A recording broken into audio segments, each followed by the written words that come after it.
당신의 투자를 높은 곳으로 유안타증권.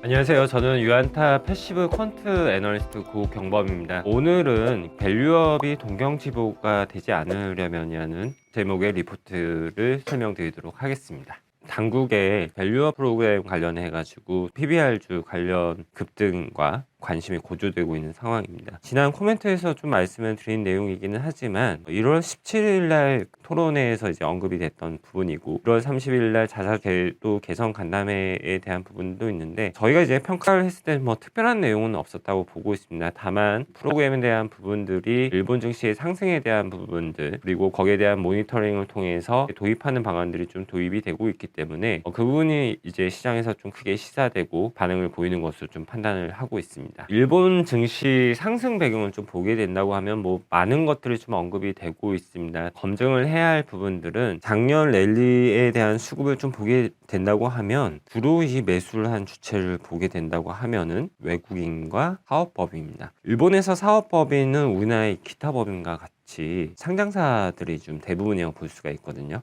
결국 이 수급은 자사주 매수를 비롯한 수급이 좀 포함이 되어 있다. 그렇게 보시면 될 것 같고요. 외국인의 수급 레벨도 증가했던 것은 사실입니다. 다음으로 이제 작년 이제 월간 시계를 좀 보게 된다고 하면 작년 이제 4월부터 외국인이 매수가 이제 강하게 유입이 됐고요. 하반기를 본다고 하면은 개인이 이제 매수가 좀 있었는데 랠리 이후에 하반기 조정이 심화되면서 이제 낙폭과대 관련 인식이 있었다고 보고 있습니다. 그리고 수급이 꾸준히 1월 달까지 올라오는 게 말씀드린 사업법인이고 다시 1월 달에 외국인이 매수로 전환되는 모습들이 확인이 되고 있습니다. 일본 증시 쪽에서 외국인들이 매수가 유입된 배경을 좀 보실 필요가 있다고 보고 있습니다. 일본 같은 경우에는 지금 언급되고 있는 주주환원 정책이란 것들이 비단 1년만 진행된 것들이 아니고요. 몇 년간 이제 진행이 되게 되면서 22년부터는 이제 구조적으로 이제 성장하는 모습들이 보이고 있습니다. 그래서 성장이나 레벨 트렌드를 좀 보게 된다고 하면은 만족할 수준까지 좀 올라왔던 부분들이 있고요. 작년 증시 상황을 좀 보게 된다고 하면 S&P 500을 비롯해서 미국 증시 같은 경우에는 글로벌 증시 대비 상대적으로 좀 강세를 좀 보였던 것들이 사실입니다. 근데 주식의 수익 측면에서 봤을 때는 추가적인 업사이드의 상승률에 대한 부분하고 배당 수익률 관점에서 봤을 때는 이런 부분들이 좀 저하가 되고 있는 것들이 사실이거든요. 근데 반대로 이제 일본 같은 경우에는 주주환원 정책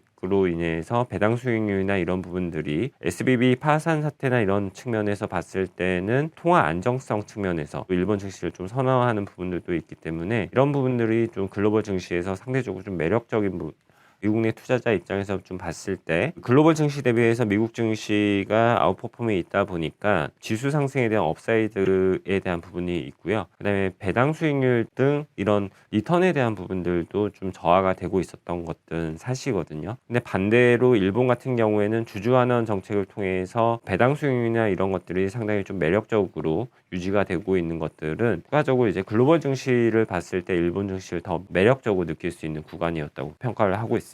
외국인들이 일본 증시를 매수할 때는 결국 이제 역의 상관관계가 있는 이제 엔화 약세 국면에서 들어왔던 것은 사실입니다. 그리고 이 부분에서 또 특히 왜 이때 들어오냐 봤을 때는 엔화 약세가 맞기는 하지만 추가적인 이제 평가 절하가 이제 제한적인 상황에서는 주식의 상승 외에도 통화 가치의 상승에 대한 부분도 향유를 할 수가 있기 때문에 이런 측면이 좀 제공될 때마다 외국인들은 좀 수급이 좀 강했다는 것들도 일본 증시에서 외국인이 유입됐던 배경으로 좀 볼 수가 있을 것 같습니다. 이제 우리나라가 일본의 정책을 모니터링하고 따라간다고 해서 이게 될 수가 있느냐에 대한 문제는 좀 다른 부분이라고 좀 생각을 하고 있습니다. 일본 같은 경우에는 엔화라는 이제 기축통화에 가까운 글로벌 통화가 있기 때문에 통화 안정성이라는 것들이 있고요. 양적 완화와 관련돼서 BOJ를 비롯한 주식형 ETF 매수 유입으로 지수가 지지되는 부분들이 있습니다. 근데 우리나라 같은 경우에는 배당이나 이런 투자의 안정성을 봤을 때는 이 배당 수익률이나 이런 것들이 변동성이 심하거든요. 결국 이제 원화의 특성도 있고 대외 교역이 비중이 높은 국가다 보니까 통화 안정성이라는 문제도 있고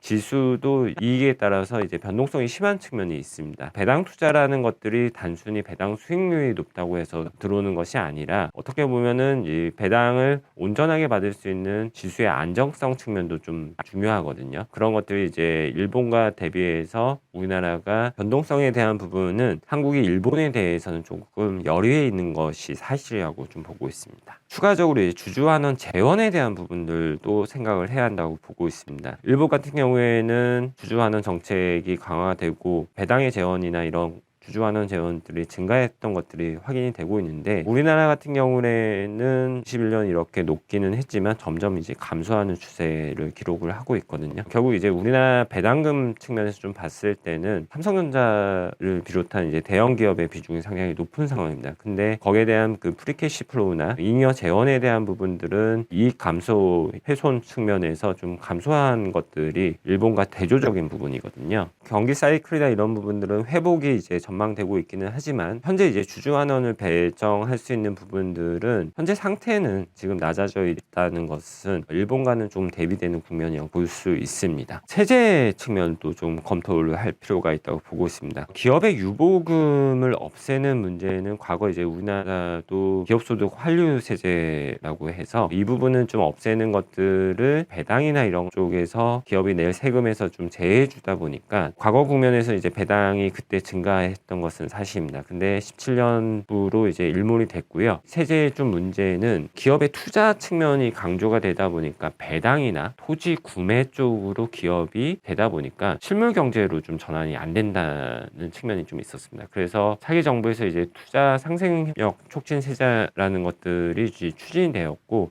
결국 임금 증가나 이런 실물 경제 쪽에서 좀 초점을 맞추다 보니까 배당을 좀 제외하는 측면이 있었습니다. 그래서 기업 입장에서는 세금 측면에서 굳이 뭐 배당 등 주주환원 쪽에서 소모를 할 필요가 없는 유인들이 발생하는 것은 주식시장 내에서는 사실입니다. 정책 모멘텀을 가지고 그 저PBR주들이 급등을 했던 것은 사실입니다. 그리고 그동안 뭐 디스카운트 요인이 있었던 것들도 있고 PBR 저평가를 받았던 이익의 턴어라운드나 되어 있는 종목들도 많이 올렸던 것은 사실인데 저PBR주가 부각을 받을 수 있는 거는 주식 투자의 관점에서 ROE와 결부되는 부분이거든요.